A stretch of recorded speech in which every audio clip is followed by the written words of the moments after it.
Como todos nós já sabemos, ou aqueles que estão nos visitando pela primeira vez, às quartas-feiras nós estudamos o Evangelho segundo o Espiritismo. E hoje, nessa quarta-feira, nós vamos ter a Berenice Lima, que vai estudar, que vai passar para a gente, né, o estudo do capítulo 10, Bem-aventurados os que são misericordiosos, dos itens 19 a 21. E durante o espaço nós vamos ter a Lene Brito, que irá comentar uma lição do Fonte Viva. Todos nós, quando chegamos, recebemos já uma página que vai nos auxiliar na harmonização dos nossos pensamentos, para começarmos enfim, a nossa reunião. Essa página, ela foi tirada do livro Indulgência, Psicografia de Francisco Cândido Xavier, e tem a assinatura de Emmanuel.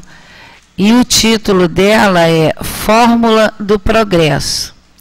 As criaturas humanas autênticas que ainda não atingiram elevados graus de virtudes e nem mais se comprazem nas faixas dos sentimentos primitivistas, frequentemente esbarram com indagações complexas de si para si mesmas. Como adquirir a tranquilidade perfeita se não são anjos? E como evitar a permanência em desequilíbrio se já não querem viver sob o império dos instintos desenfreados? Aí é forçoso entre em função o nosso próprio senso de aspirantes à vida superior.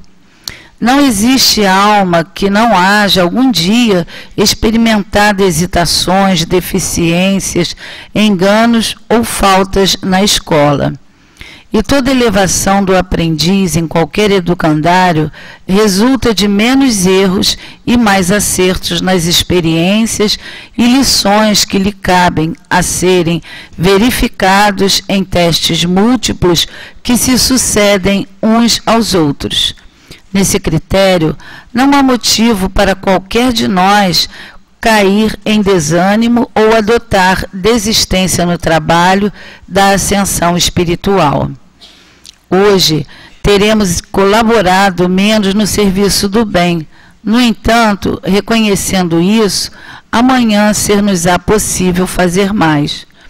Notei que ontem se me fez maior a intemperança mental diante dos outros, mas observando semelhante deficiência, posso hoje retificar-me e ser menos agressivo à frente dos meus irmãos de experiência e caminho. Agora terá sido o momento que menos me decidi a praticar ponderação. Entretanto, sabendo isso, devo na primeira oportunidade agir segundo os preceitos do equilíbrio, conforme os princípios do respeito mútuo que me compete observar. Encerrei a semana passada em condições deficitárias na execução dos meus compromissos de ordem geral. No entanto, anotando essa falha, na semana presente, posso aplicar-me muito mais à atividade, à desincumbência dos meus próprios encargos, a meu próprio benefício. Na senda da evolução, é preciso efetivamente aceitar-nos imperfeitos, tais quais somos, mas é igualmente necessário não parar simplesmente nisso, e sim melhorar-nos constantemente, aprendendo, estudando, trabalhando e servindo sob a fórmula do progresso. Errar menos para acertar sempre mais. Emmanuel. Então, todos nós agora vamos unir os nossos pensamentos, nossos melhores sentimentos, agradecer a Deus, a Jesus, por mais essa oportunidade de estarmos aqui reunidos e de termos podido chegar à casa de Leon Denis na tarde de hoje. Senhor Jesus, é com muita alegria, Senhor, que chegamos a esta casa abençoada para ouvirmos o Teu Evangelho. Assim sendo, Senhor, pedimos todas as bênçãos de que precisamos e que possamos também, Jesus, estarmos receptivos a Ti e essa espiritualidade amiga que desde cedo preparou todo este ambiente para cada um de nós. Abençoe em particular, Senhor, a Berenice e a Leni, pois são elas, Senhor, que vão dirigir o nosso pensamento na tarde de hoje. Que seja então, Senhor Jesus, em Teu nome, em nome de Leon Denis, em nome de Allan Kardec, mas sobretudo em nome de Deus, que possamos iniciar a nossa reunião de estudos e passos da tarde de hoje. Graças a Deus. Bom, como nós já falamos, né, nós vamos estudar o capítulo 10, Bem-aventurados os que são misericordiosos, dos itens 19 a 21, e que vai falar sobre a indulgência. O item 19. Ninguém sendo perfeito, segue-se que ninguém tem o direito de repreender seu semelhante? Resposta: certamente não, porque cada um de vós deve trabalhar visando ao progresso de todos, sobretudo daqueles que estão sob a vossa dependência. E essa é mais uma razão para o fazerdes com moderação, como um fim útil, e não como se faz na maioria das vezes pelo prazer de denegrir. Neste último caso, a censura é uma maldade. No primeiro, é um dever que a caridade manda que se cumpra com todos os cuidados possíveis. E ainda mais, a censura que se faz a outra pessoa deve ser endereçada ao mesmo tempo a nós mesmos para vermos se não a merecemos. São Luís, Paris, 1860. O item 20. É repreensível observar as imperfeições dos outros quando desse fato não resulta nenhum proveito para eles, ainda que tais imperfeições não sejam divulgadas? Resposta: tudo depende da intenção. Certamente que não é proibido ver o mal quando o mal existe. Seria mesmo inconveniente ver por toda a parte apenas o bem. Essa ilusão causaria danos ao progresso.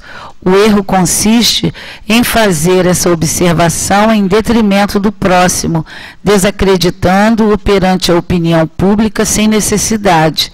Seria ainda repreensível fazê-lo apenas para satisfazer a si mesmo, com um sentimento de malevolência e de alegria por encontrar os outros cometendo faltas. É totalmente o contrário quando lançado um véu sobre o mal e assim ocultando-o do público, limitando-nos a observá-lo para tirar do fato um proveito pessoal, isto é, para estudá-lo e evitar fazer o que condenamos nos outros. Essa observação, aliás, não é útil ao moralista. De que maneira ele descreveria os defeitos da humanidade se não estudasse os exemplos? São Luís, Paris, 1860. 21. Haverá casos em que seja útil revelar o mal de outra pessoa? Resposta: essa questão é muito delicada e aqui é preciso apelar para a caridade bem compreendida. Se as imperfeições de uma pessoa só prejudicam a ela mesma, jamais haverá utilidade em fazer com que outros as conheçam, mas se elas podem prejudicar a outras pessoas, é preferível o interesse de um grande número de pessoas ao interesse de apenas uma. Segundo as circunstâncias, desmascarar a hipocrisia e a mentira pode ser um dever, porquanto é preferível que um homem caia a que vários sejam enganados e se tornem suas vítimas. Em semelhantes casos, é preciso avaliar as vantagens e os inconvenientes. São Luís, Paris, 1860. Então, agora nós vamos passar a palavra para Berenice, que Jesus possa envolvê-la. Olá, boa tarde. Boa tarde. Que cada um sinta a presença do seu amigo espiritual, sinta a presença da equipe espiritual da casa, que traz cada um de nós pela mão. Às vezes traz pelo telefone também. E que venha na tranquilidade. Isso é treino, gente, sabia? Isso é treino. Para que a gente consiga manter o foco sem olhar o que está acontecendo. Isso é o maior treino. Quando a gente exige para a gente falar, orar, conversar, fazer atendimentos fraternos em silêncio absoluto, está com problema. Porque imagina Leon Denis, Dr. Herman, Antônio de Aquino chegando aqui e falar: gente, vamos lá nos abissais das trevas, trazer, resgatar os nossos queridos que estão lá. Aí a gente chega lá, não, mas está muito barulho aqui, ó. Não vai dar para se concentrar não, está muito barulhento aqui. Ó. Aí. Mesma coisa, quem vai trabalhar em pronto-socorro que tem medo de sangue. Não pode ver sangue, não pode ver isso, não pode ver aquilo. Como é que vai trabalhar no pronto-socorro? Então, a gente tem que saber trabalhar, orar, principalmente orar, conversar, focar, sem que as coisas da periferia nos interfiram. Tem um livro chamado Sexo e Obsessão, que é um livro maravilhoso, do espírito Manuel Filomeno de Miranda, pela mediunidade do Divaldo. Aí tem uma determinada hora que a Joana de Ângeles vai na frente, ela convoca a ajuda dos médiuns, né, não só de médiuns, mas de pessoas encarnadas em desdobramento, ou seja, o corpinho dormindo e o espírito lá para trabalhar. Mais alguns desencarnados, e que eles vão numa região muito complexa, de muito sofrimento, fazer alguns resgates. E aí a Joana de Ângeles vai na frente, ela faz uma fila indiana e ela pede para que todos se concentrem em não olhar para os lados, para que a visão do sofrimento, a complexidade das coisas, a gente ao olhar não se fixe naquilo para não se estabelecer nem a irritação e nem o medo. E a gente focar para frente. Então, é muito importante a gente, quando estiver nessa situação, ou alguém estiver falando, ou o telefone tocar alguma coisa, que a gente não fique mentalmente reclamando com a pessoa, porque a gente não sabe o que acontece, né? Mas, isso tudo para todos nós, isso é um grande aprendizado. Essa mensagem de hoje foi espetacular. Está vindo gente de tudo quanto é lugar. O telefone, então, hoje vai ser telemarketing aqui, entendeu? Então, olha só. Responda mentalmente. Você quer progredir? Sem olhar no papelzinho, você se lembra qual é o título da lição que a gente leu? Né? O título é Fórmula do Progresso. Você, quando leu, você acreditou nisso aqui? Fez sentido para você essa fórmula? Se você tivesse que escrever sobre essa fórmula, você iria conseguir reproduzir, escrever, desenvolver seu pensamento? A gente tem que prestar muita atenção quando a gente chega na casa espírita, quando a gente lê uma mensagem, porque isso aqui é remédio. Isso aqui é remédio, é receita, é, como está falando aqui, é uma fórmula mesmo, porque aqui está dando passo a passo para a gente evoluir. Passo a passo. Porque o estudo vem falando da indulgência, que é essa disposição para perdoar, essa disposição para a misericórdia, que isto aqui é a nossa fórmula, porque fora da caridade não há salvação. Então, se a gente entender o título, já somos espíritos superiores. É só a gente entender. Porque Jesus, o tempo inteiro, ele fala apenas a mesma coisa, com palavras diferentes, com histórias diferentes, com passagens diferentes, mas o conteúdo sempre é o mesmo, porque só existe uma única fórmula para a gente progredir, e tudo que a gente lê é sempre uma fórmula, como essa que está aqui. Então, o início, ele fala assim, olha, as criaturas humanas autênticas. Você é autêntico? Né? O que é uma coisa autêntica? É você saber do que você realmente é. Essa autenticidade mesmo. Então ele diz que as criaturas humanas autênticas, que ainda não atingiram elevados graus de virtudes, e nem mais se comprazem nas faixas dos sentimentos primitivistas, frequentemente esbarram com indagações complexas de si para si mesmos. Você faz esse tipo de comparação? Lembra quando Kardec pergunta o que é necessário para evoluir nesta reencarnação? Os espíritos respondem: conhece-te a ti mesmo. Então, esta é a única maneira da gente evoluir, é a gente fazendo essas complexas indagações de si mesmos. É a gente parar. Então, se você faz, pense aí, responda. Qual a indagação que você mais faz? Porque às vezes a gente fala, faz, qual? Não sei. Né? O que você indaga sobre você? O que perturba você? O que você gostaria de ser e não é ainda?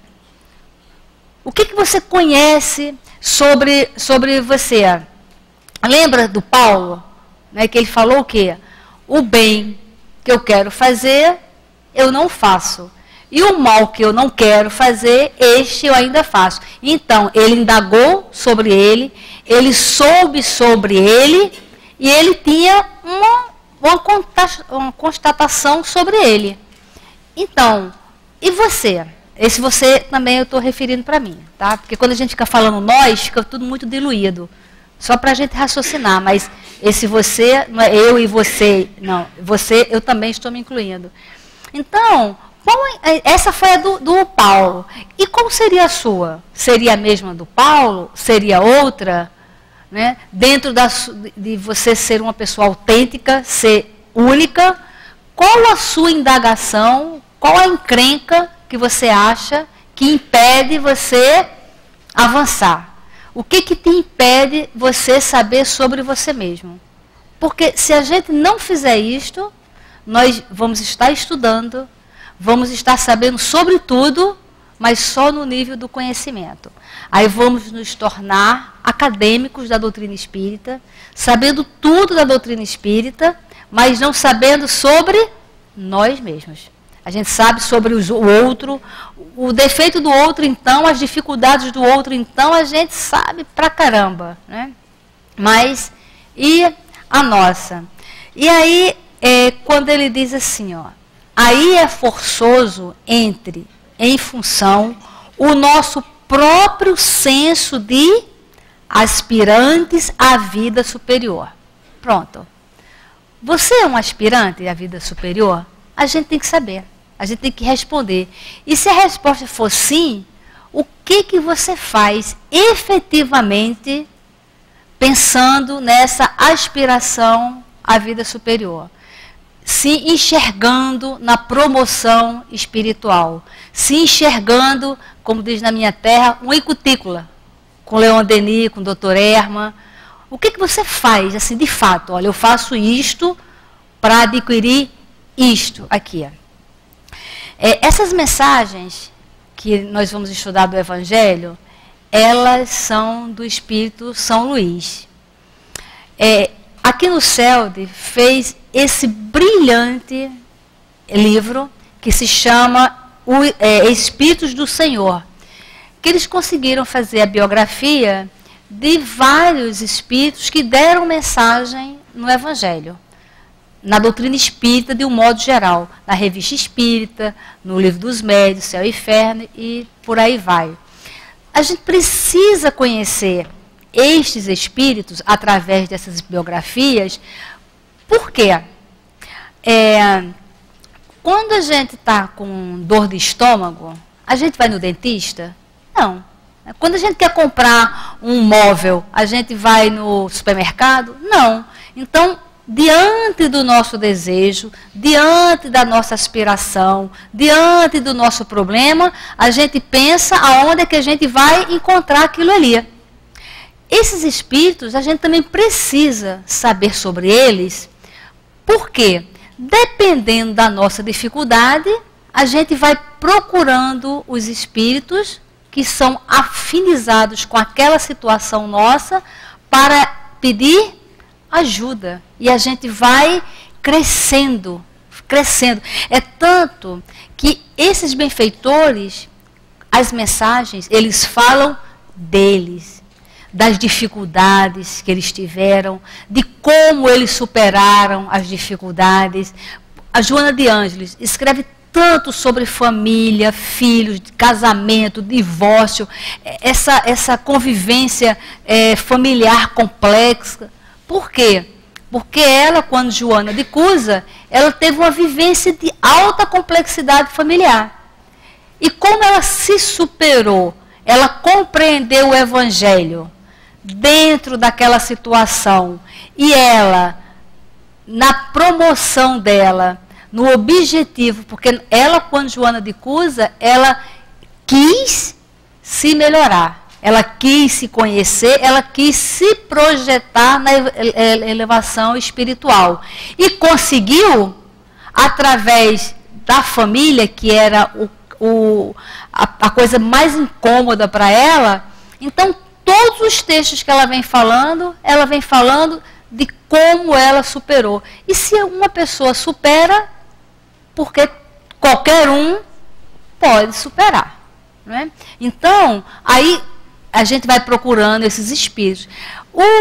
Quem tem dificuldade para perdoar, quem tem dificuldade da indulgência, da misericórdia, quem tem dificuldade de enxergar o sofrimento das pessoas, quem se sente frio, quem se sente contrariado da vida, deve ler as mensagens de São Luís.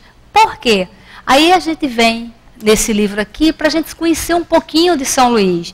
Então, olha, o reinado de Luís, que é o Luís IX, né, é apontado como um tempo de desenvolvimento da justiça, um tempo de paz e de grande prosperidade. Então, se a pessoa tem dificuldade, ela está sempre se achando que ela é injusta, que há injustiça com ela, e que ela está sempre em confusão com a justiça, então começa a ler sobre essas mensagens. Por quê? Porque a nossa mente, quando a gente lê, a nossa mente fica em contato com a mente de quem escreveu. E quando a gente lê escritos de mentores, a nossa mente automaticamente vai ficando naquela vibração. E se a gente tiver um desejo ardente de captar as ideias dele, se fortalecer, a gente consegue. Então, olha, ele na época estabeleceu leis para proibir vários excessos e abusos administrativos, bem como para extinguir os duelos, os jogos de azar e as blasfêmias, que são justamente assim, o insulto à religião, a Deus, né? Ele investiu na educação para os pobres com a criação de um colégio. Esse colégio veio a se tornar a Universidade de Sorbonne hoje, né? Então, se a gente acha que nós precisamos de educação, quem é professor e acha que gostaria de fazer uma educação efetiva numa criança, num grupo, ore pegando as inspirações de São Luís, para ter esta visão de construir um colégio e que vira uma universidade, de pegar uma mente estudantil e transformar essa mente numa promoção espiritual. Então, na hora que a gente vai lendo sobre esses espíritos, nós vamos nos afinizando com as características dele. Luís IX é reconhecido historicamente como um rei piedoso e justo. Coroado aos 12 anos, em novembro de 1226. Agora, olha que bonito, hein? Ele teve em seus pais exemplos de virtude e retidão moral, recebendo uma educação baseada em princípios cristãos e voltada para a futura missão de rei da França. Então, se nós queremos um mundo misericordioso, um mundo de paz, que todo mundo quer a paz, aquela música maravilhosa que a paz do mundo começa em mim. Então, se todos nós queremos um mundo de paz, um mundo de misericórdia, todo mundo não, só nós aqui. Então, o que cada um de nós, de fato, faz, executa, que sirva de exemplo para alguém ou para alguma criança sobre o estabelecimento mesmo da paz, da tranquilidade, da concórdia. Alguma criança agora que convive conosco, você acha que alguém que convive conosco algum dia vai dizer assim: eu tive o exemplo do fulano, exemplo de virtude e retidão moral? Você acha que você, um de nós, será para alguém, na eternidade, um exemplo de virtude, de moral? Então a gente tem que investir nisso.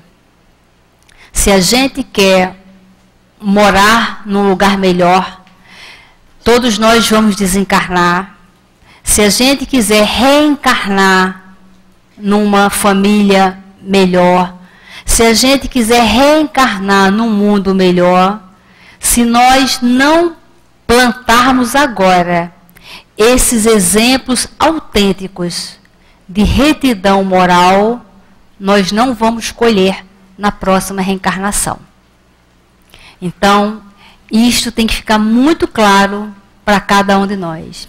E para quem se sente fragilizado, que não tem forças para ser exemplo de nada, fique sabendo que você nasceu para ser exemplo de virtudes morais. Porque a gente só reencarna para um motivo, para evoluir.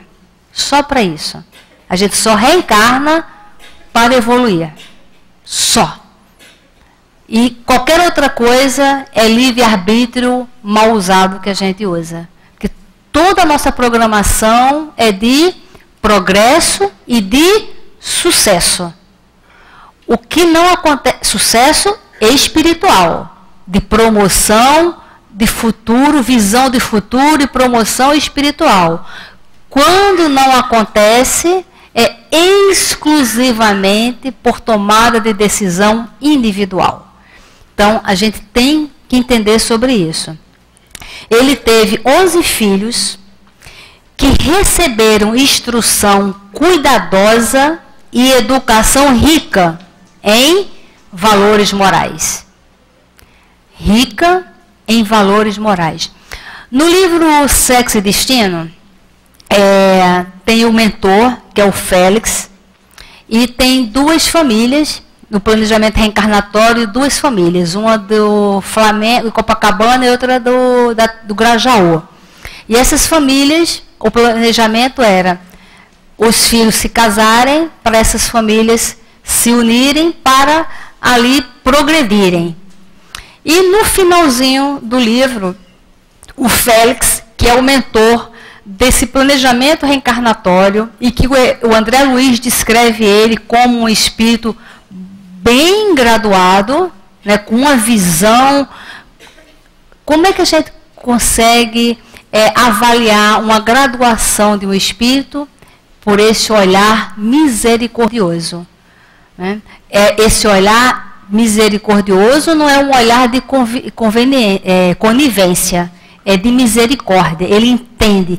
É como Jesus na cruz falando o quê? Pai, perdoa.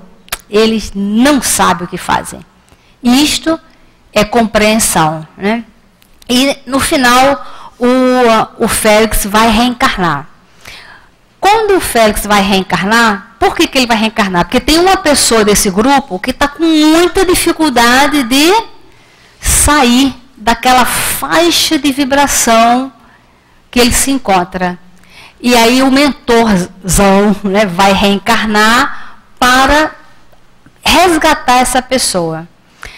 Quando ele vai reencarnar, ele faz uma reunião lá no mundo espiritual, chama todos os amigos dele e os mentores dele.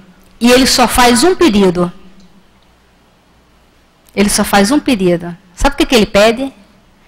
Para que os mentores dele e os amigos espirituais dele interfiram e não deixem de jeito nenhum que os pais e que os avós dele mimem ele. Só isso. Pede para não mimar. Como ele é um espírito doce, vai ser uma criança doce, uma criança serena, a tendência vai ser querer todo mundo agradar, mimar.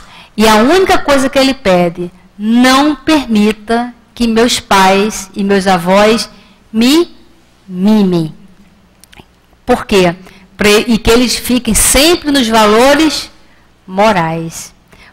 Isso é visão de futuro. E quando chega uma criança na nossa família, qual é a nossa preocupação? Né? Como é que a gente enxerga aquelas crianças? Outro dia eu estava conversando com a filha de uma amiga minha que está grávida. Aí eu falei para ela assim, eu falei, poxa, que legal, você está grávida. Você sabe, né, que é um espírito que está aí, você conversa com ele. Ela, não, Teberê, eu converso muito. Eu falei, o que você conversa? Aí eu falo para o meu bebê, ela falou o nome, né, fulano, olha, vem fulano, você vai ser muito amado, eu vou estar do seu lado para tudo, eu vou te apoiar em tudo. Pode vir, vem confiante, eu vou estar do seu lado o tempo todo, te apoiando em tudo. Aí eu falei, você fala isso? Falo. E se ele for para o mau caminho, você vai apoiar ele? Se quando ele crescer for para o tráfico, for para alguma coisa muito, muito ruim, você vai apoiar? Aí ela parou, eu falei, você não sabe quem está vindo. Né? Então, a gente tem que saber o que a gente está falando, porque se você vai ficar repetindo isso, olha, eu vou ficar do teu lado, vou ficar do teu lado. Aí ele cresce, aí quando ele tiver algum movimento em erro, você vai ficar com culpa se você não ficar, porque você já repetiu tantas vezes para você que ia apoiar em tudo, que aí você às vezes perde as forças. A gente tem que ter uma visão de espírito. Eu dirijo um trabalho lá na zona rural de Iguapia, né? E eu tenho muitos amigos que me ajudam.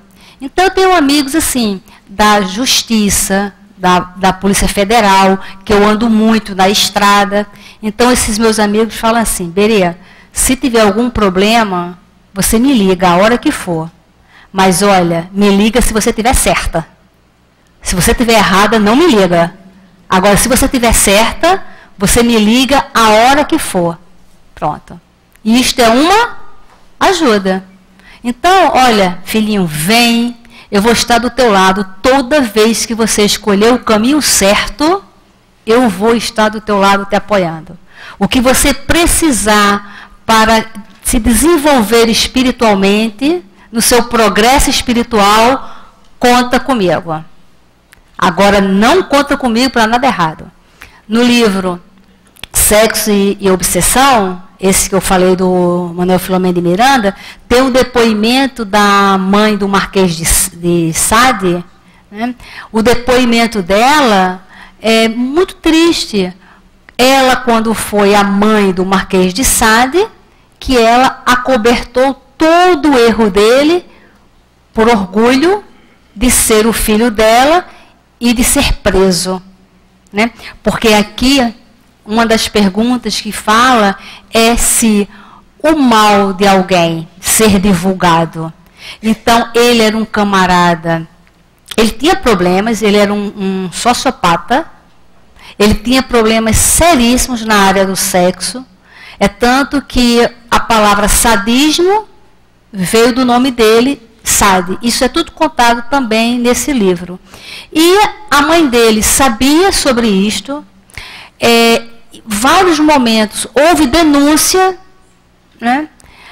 As pessoas ficaram sabendo, mas ela ia lá e dava uma carteirada protegendo o filho dela. E ela desencarna e ela sofre muito, porque ele, por não ter tido a punição quando encarnado, que frearia ele, né, o fato dele nunca ter sido punido, deixou ele errando mais e mais e mais. Então, nessas reflexões aqui, que tudo depende da intenção também, né, do mal ser divulgado para ser o famoso cortar o mal pela raiz. E o sofrimento dela no mundo espiritual, que ela foi evoluindo, e aí agora ela vai junto com a Joana de Ângeles e um grupo grande nessa colônia ligada às trevas, onde quem é que comanda essa colônia? O próprio Marquês de Sade. Ele e mais os últimos imperadores romanos, que são ligados ao sexo completamente desconectado, né? E ela viu ali que se aquele mal, se aquela tendência dele, quando era tendência, né, se ela tivesse cortado, ele não teria errado tanto e tantas pessoas não teriam sido vítimas dos abusos dele.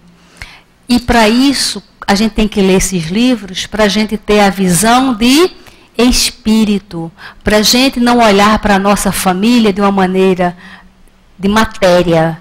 É meu filho, me pertence. A gente vai coisificando. Não, isso aqui é meu, isso aqui é meu, e se é meu, tem que ser melhor. A gente esquece que antes de ser filho nosso, é filho de Deus. E aí a gente tem que saber o que fala para a criança e tem que saber qual é a programação que a gente faz de futuro.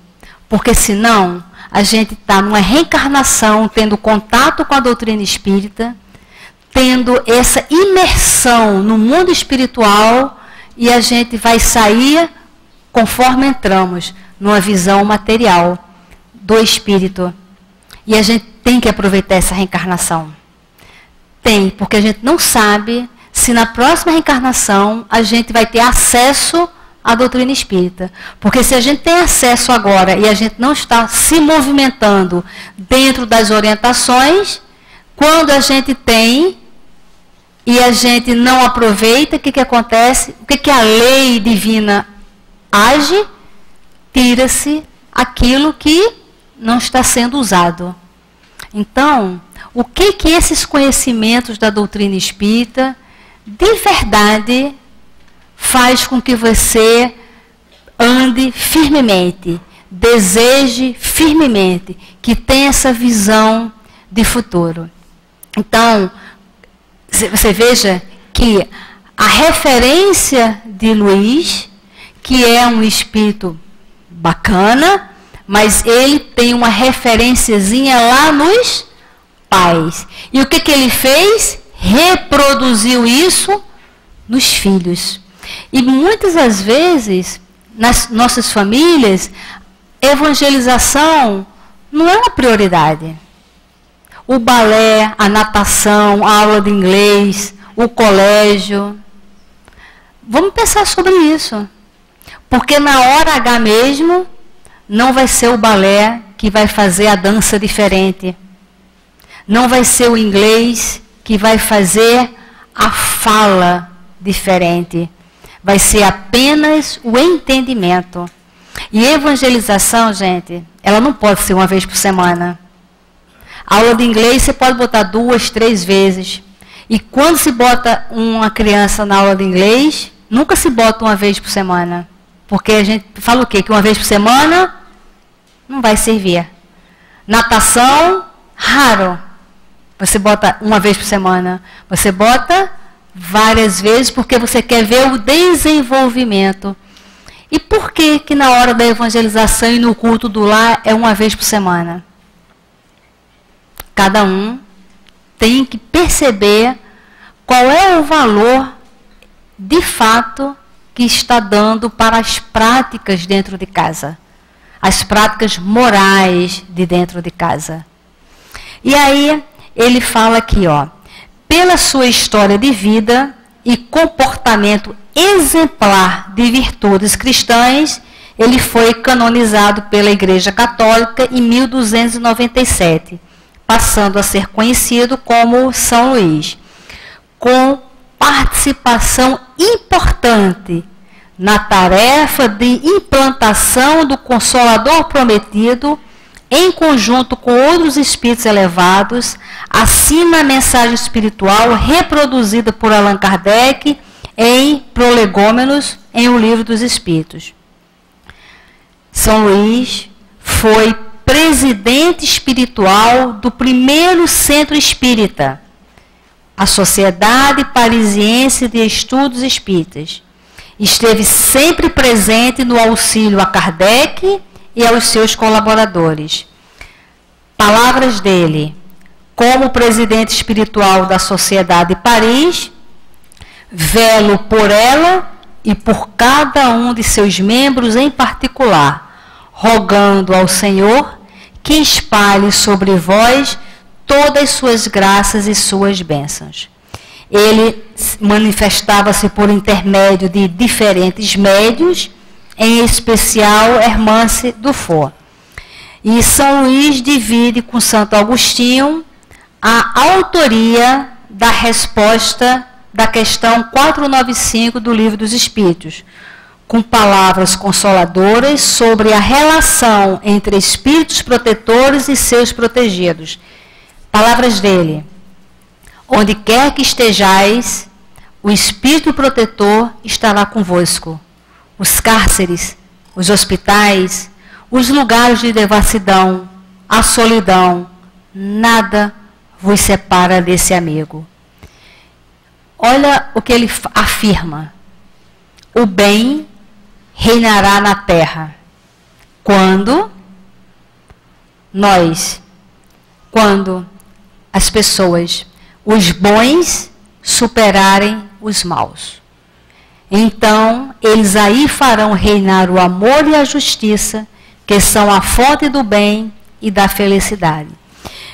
E se os bons superarem os maus, qual a nossa proposta de trabalho? O que a gente pode fazer para que haja essa superação? E aí ele dá um total de 43 mensagens entre o Pentateuco e as revistas espíritas. E só no Evangelho ele dá 8 mensagens. O que eu li foi coisas assim soltas, mas não deixem de travar com ele uma intimidade. Faz um culto do lar, só você e ele. Marca um horário com ele, conversa com ele. Se você sente dificuldade de interagir com as pessoas, né, de estar sempre julgando as pessoas, que tem dificuldade de compreender ainda o comportamento de algumas pessoas, conversa com ele, fala: olha, Luís, está ruim para o meu lado aqui, entendeu? Então, todo dia, 20 minutinhos eu gostaria de conversar com o senhor sobre isso. Pronto. Vai ou não vai conversar com ele? Se é o nosso pensamento, se esses espíritos estão numa disponibilidade para nos ajudar de uma forma que a gente não tem nem noção. A disponibilidade, e olha, eles apostam em nós, confiam muito em todos nós. Então, essa indulgência, essa disposição para perdoar, vem falando, essas 3 perguntas, são 3 perguntas, assim, impactantes, sabe? Porque você fica naquele dilema. E nós ainda estamos num estágio de hipocrisia muito grande. Mas muito grande. A gente fala que deseja paz, mas aonde a gente passa, a gente fala uma palavrazinha de discórdia. A gente fala que é uma coisa e faz outra. Por a gente não se conhecer, e a gente está acostumado a ter uma dupla personalidade, a gente se comporta num lugar de um jeito, de outro jeito. Às vezes a gente responde respostas totalmente contrárias para a mesma pergunta, dependendo de quem faça. Tudo isso é por quê? Porque por conta da nossa imaturidade. Por que ela acontece? Porque a gente não se conhece. Então, a única maneira que tem da gente evoluir é se conhecer. E se conhecendo, na hora que a gente se conhece, a primeira coisa que a gente faz é cortar as nossas imaturidades. Quando você percebe uma criança, que a criança é mentirosa, aí o que você faz? Tudo que ela fala, você começa a indagar uma porção de coisa até você mostrar para ela. Então a gente tem que fazer esse mesmo comportamento conosco. Então nós é que temos que ter este olhar para conosco para promover a nossa maturidade espiritual. E aí, quando ele diz assim, ninguém sendo perfeito, no nosso caso, né? Ninguém sendo perfeito, segue-se que ninguém tem o direito de repreender seu semelhante? E a resposta é certamente não, porque cada um de vós deve trabalhar visando ao progresso de todos, sobretudo daqueles que estão sob a vossa dependência.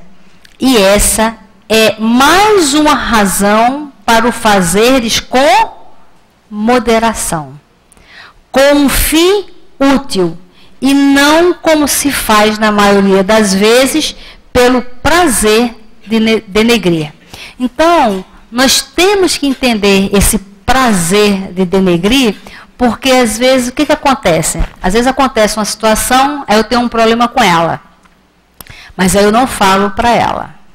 Aí eu chego para todo mundo, falo para todo mundo, e assim, com a cara mais lavada, eu ainda falo o seguinte, não falei nada não, para não criar confusão, sabe? Então, quer dizer, eu não criei a confusão, mas criei sim, porque eu falei para todo mundo. Então, a gente tem que fazer um pacto assim. Uma vez eu escutei o Dr. Herman falar uma frase, que a frase foi assim, numa situação dessa. Ele disse assim, omissão não é virtude. Quando a gente vê uma coisa errada e que a gente se cala, não é virtude. Agora, se a gente vê uma coisa errada e se cala, como ele diz aqui, qual foi a intenção de se calar? Porque se eu vejo uma coisa errada e eu me calo, eu tenho que me calar mesmo, levar para o túmulo. Não falar nem para mim. Agora eu vejo uma coisa errada, não falo no erro e falo para todo mundo. Todos nós temos que falar para a pessoa assim, não faça isso. Se seu problema é com ela, vai lá com ela. E a gente, às vezes, fala isso, mas fica querendo ouvir o que aconteceu. Então, todos nós temos que fazer um compromisso individual para ser a estação final do mal. Prometa a você que você não vai reproduzir, repassar para frente nenhuma conversa, nenhuma situação que produza a fofoca, o mal-estar. Pare em você. Se nós aqui combinarmos isso, o mundo já fica melhor. Só por esse grupo aqui. Se esse grupo aqui não repassar nada, ser a estação final do mal, só nós mudamos o mundo. Porque vamos ser percebidos, vamos dar exemplos, as pessoas não vão querer mais contar nada para a gente, e muitas das vezes essas pessoas serão contagiadas pelo nosso comportamento. Só isso, só esse grupo aqui, nessa situação, é capaz de mudar o mundo. Percebe que para ser feliz é pouco. É muito pouco. Tanto que o Kardec pergunta, mas a pessoa pode, por esforço próprio, vencer suas más tendências e vencer e evoluir nesta reencarnação? Os espíritos dizem que sim, e com esforço insignificante. O que falta é a vontade. Então, qual é o grau da sua vontade para evoluir? Isso aí é que cada um de nós tem que saber. E aí ele pergunta assim, é repreensível observar as imperfeições dos outros, quando desse fato não resulta nenhum proveito para eles, ainda que tais imperfeições não sejam divulgadas? A resposta é: tudo depende da intenção. Então, pelo meu jeito de ser, eu tenho que escrever as coisas. Porque na hora que eu estou escrevendo, é a hora que eu consigo me concentrar. Porque como eu tenho uma mente muito agitada, então, e às vezes você fala uma coisa, pensa outra, faz outra, até pela minha profissão, mas na hora que você vai escrever, é onde você concentra todo o seu sistema ali. O seu pensamento, a sua coordenação motora. Então, tudo que eu vou pensando, por exemplo, eu tinha muita dificuldade de orar. Eu começava a orar, daqui a pouco eu divagava, assim, que eu não sabia mais nem o que eu estava falando. Eu falava, meu Deus, como é que eu vou? Eu não consigo. Primeiro que eu nunca orei quando eu era criança. Eu não fui ensinada a orar. Eu vim aprender a orar em 2002, quando eu cheguei na doutrina espírita. Para trás eu não orava. Então, para mim era tudo muito difícil, né? Me concentrar era muito difícil.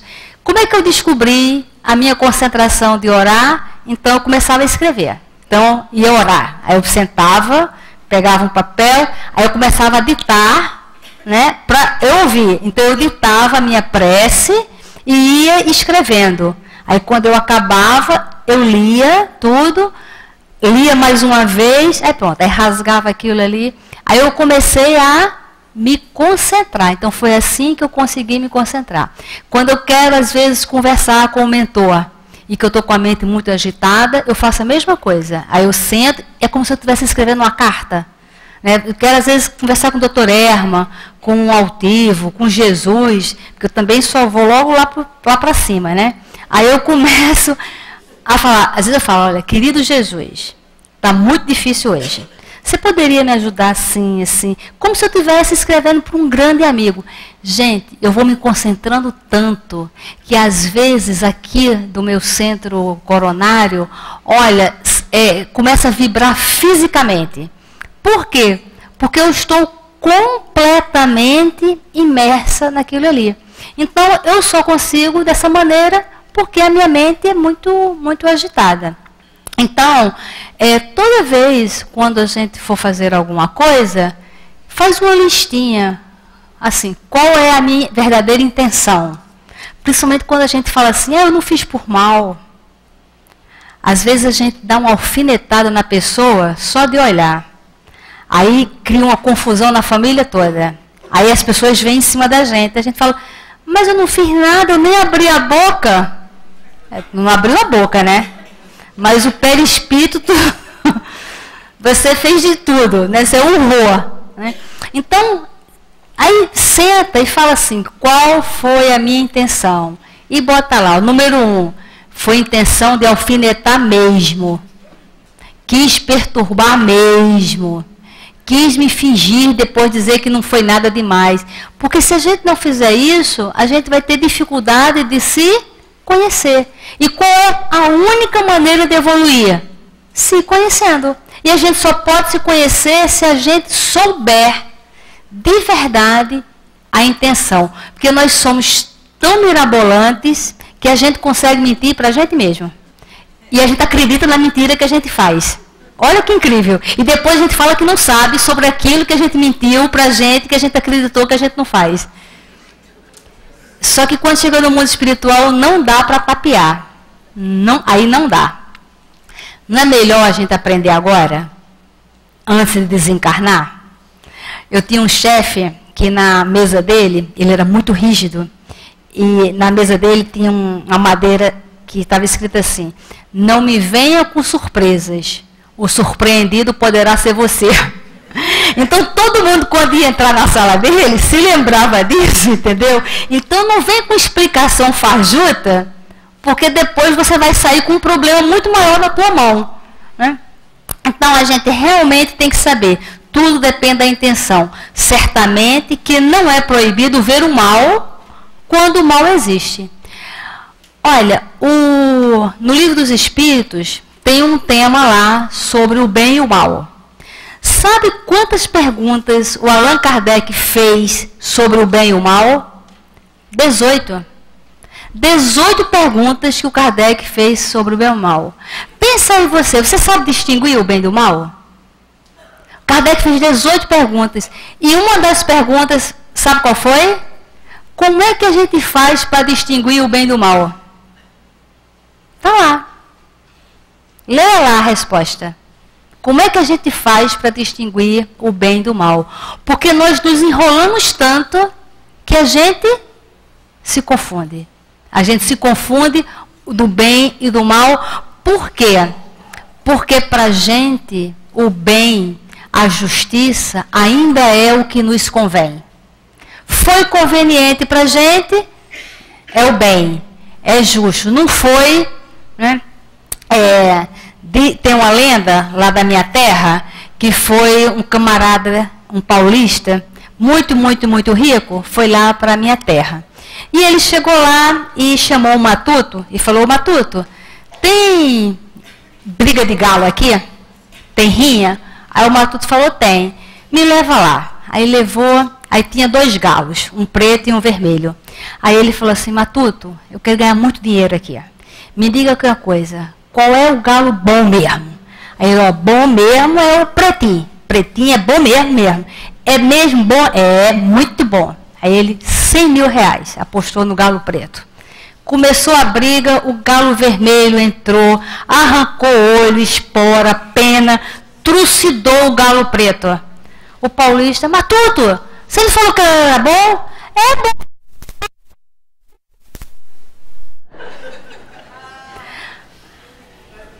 O que acontece? Pra gente, o que é bom é o que nos convém. Então, é tão difícil distinguir o bem do mal que Allan Kardec fez 18 perguntas sobre o bem e o mal. E aí, aqui ele diz: não é proibido ver o mal quando o mal existe. Seria mesmo inconveniente ver por toda parte apenas o bem. Essa ilusão causaria danos ao progresso. E a gente precisa ter um olhar, não um olhar crítico, mas um olhar crístico, que a gente identifica o mal, mas não se corrompe com o mal. A gente sabe sobre ele, mas não participa nele. Porque nós, críticos, nós vemos o mal em tudo e estamos dentro dele também. Agora, se a gente tem um olhar crístico, que é esse olhar da indulgência. Então, encerrando, vamos ler o último parágrafo da mensagem da fórmula do progresso do Emmanuel. Que esta fórmula aqui, quem é que praticou essa fórmula e venceu a si mesmo? Emmanuel. Emmanuel aqui, ele está falando dele, da experiência dele, de como ele venceu, saiu daquela condição de senador materialista e veio para a condição de Emmanuel. Isso aqui ele está falando dele. Então, ele encerra assim: na senda da evolução, é preciso efetivamente aceitar-nos, imperfeitos tais quais somos, mas é igualmente necessário não parar simplesmente nisso, e sim melhorar-nos constantemente, aprendendo e estudando, trabalhando e servindo, sob a fórmula do progresso. Erra menos para acertar sempre mais. E nós estamos numa casa abençoada, que a gente tem que agradecer muito a oportunidade de ter chegado na doutrina espírita e de ter lido isto aqui hoje, porque isto é um remédio e isto realmente é a nossa fórmula do progresso. Muita paz. Nós agradecemos a Berenice Lima, que ela possa estar conosco em outras oportunidades. Nós vamos agora passar para a segunda parte da nossa reunião, que é a leitura do Fonte Viva, que hoje é a lição Incompreensão. E diz assim: fiz-me fraco para os fracos, para ganhar os fracos. Fiz-me tudo para todos, para por todos os meios chegar a salvar alguns. É Paulo, para a primeira epístola aos Coríntios 9, 22. E Emmanuel, então, em cima desse texto aqui de Paulo, nos diz o seguinte: a incompreensão, indiscutivelmente, é assim como a treva perante a luz. Entretanto, se a vocação da claridade te assinala o íntimo, prossegue combatendo as sombras nos menores recantos do teu caminho. Não te esqueças, porém, da lei do auxílio e observa-lhe os princípios antes da ação. Descer para ajudar é a arte divina de quantos alcançaram conscientemente a vida mais alta. A luz ofuscante produz a cegueira. Se as estrelas da sabedoria e do amor te povoam o coração, não humilhes quem passa sob o nevoeiro da ignorância e da maldade. Gradua as manifestações de ti mesmo para que o teu socorro não se faça destrutivo. Se a chuva alagasse indefinidamente o deserto a pretexto de saciar-lhe a sede, e se o sol queimasse o lago sem medida com a desculpa de subtrair-lhe o barro úmido, nunca teríamos clima adequado à produção de utilidade para a vida. Não te faças demasiado superior diante dos inferiores ou excessivamente forte perante os fracos. Das escolas não se ausentam todos os aprendizes habilitados em massa, e sim, alguns poucos cada ano. Toda mordomia reclama noção de responsabilidade, mas exige também o senso das proporções.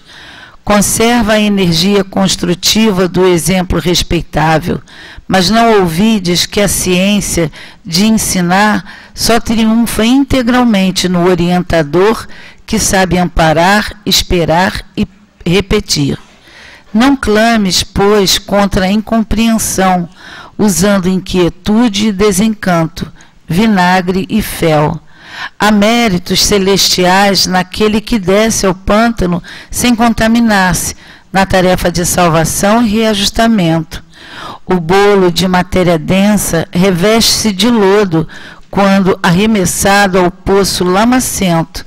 Todavia, o raio de luz visita as entranhas do abismo e dele se retira sem alterar-se.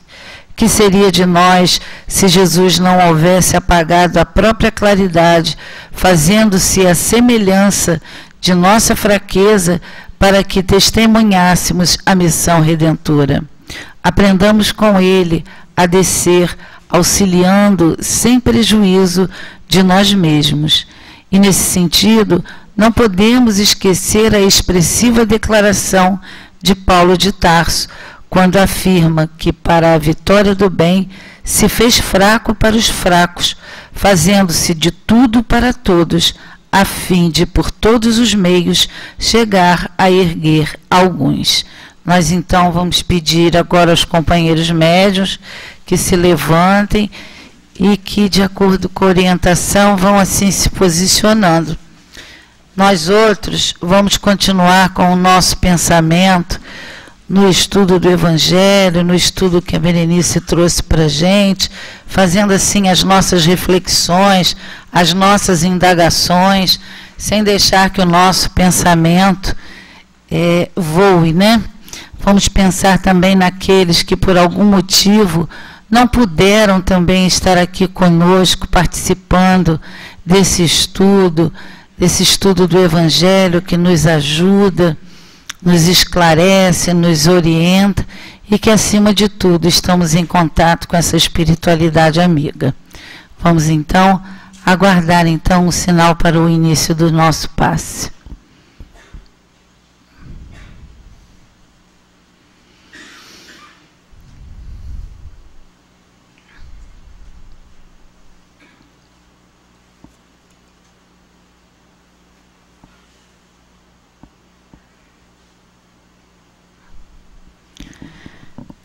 Senhor Jesus, nesse instante, Senhor, em que já aquietamos o nosso coração ouvindo o Teu Evangelho, em que, Senhor, já sentimos o abraço dessa espiritualidade amiga, rogamos, Senhor, que Tu possas nos abençoar, abençoando a nossa Nelly, que falar a palavra, trará a palavra de Emmanuel através da palavra de Paulo, que Tu possas abençoar os nossos companheiros médiuns, porque será, Senhor, através deles que virá a vibração, a energia necessária para cada um de nós. Abençoa também, Senhor, a todos aqueles que estão nos assistindo pela internet, que seja então em Teu nome, em nome de Leon Denis, de Allan Kardec, dessa espiritualidade amiga, mas sobretudo em nome de Deus, que possamos iniciar a tarefa do passe da tarde de hoje. Graças a Deus. Graças a Deus. Que o Senhor Jesus, que Deus nosso Pai, neste momento, através dos médiuns, possam pacificar os nossos corações, que possamos receber tudo aquilo que aqui viemos buscar, que o Senhor Deus, que os nossos guias espirituais possam nos auxiliar neste momento. Quando falamos em incompreensão, como nos traz Emmanuel, nós automaticamente remetemos os nossos corações e pensamentos para a compreensão. A compreensão que precisamos, a compreensão que nos é boa, a compreensão que nos faz pacificar o coração. Senhor Jesus foi um exemplo de compreensão. Compreensão das nossas dificuldades, compreensão da nossa imaturidade, compreensão da nossa dificuldade de compreendê-lo. Ele, no seu último momento, na cruz, ele dá o seu maior ato de compreensão sobre a nossa inferioridade. Quando ele pede ao Pai que nos perdoe, porque não sabíamos o que fazíamos. O Senhor Deus nos compreende as dificuldades quando nos proporciona a possibilidade de voltar à carne através da reencarnação. Quando nos dá a possibilidade de refazermos o caminho para acertarmos aquilo que, impensadamente, por nossas próprias incompreensões da vida, Ele nos dá a reencarnação. E aí voltamos para tentar nos compreender uns aos outros, respeitando as limitações, respeitando a consciência de cada um. Quando a gente pensa em compreensão, a gente pensa nos pais, nos professores, nos amigos, aquelas pessoas que nos compreendem, aquelas pessoas que muitas vezes nos nossos atos de invigilância, a pessoa vai nos cala o coração, nos dá um abraço, nos dá um aconchego. E aí a gente vê como a gente precisa de compreensão. Então Emmanuel, quando ele coloca para nós esse relato de como a gente precisa ser um com os outros, que a incompreensão só traz dor, só traz angústia, só traz amargura, é necessário a gente entender que precisamos nos compreender. E um primeiro ponto é é que a gente precisa entender que a gente não é perfeito, que a gente está em processo de crescimento, a gente está caminhando. E hoje nós vimos claro isso nessa página do próprio Emmanuel, que fala da fórmula do progresso. Nós vivemos em constante progresso. E a compreensão faz parte do progresso.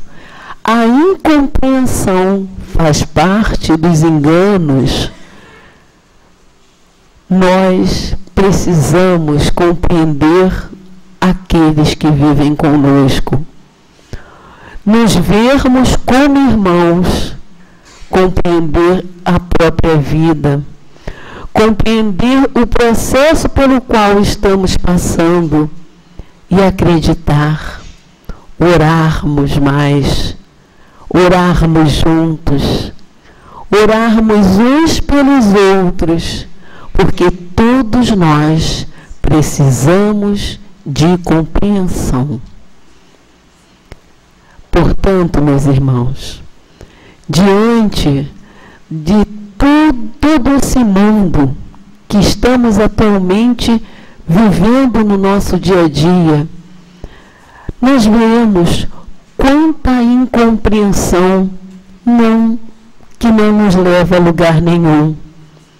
Se todas as pessoas buscassem se compreender mais, buscassem ver outros como irmão, buscassem aceitar a dificuldade do outro, acredito, tenho certeza que as coisas andariam de uma forma mais amena e mais pacífica.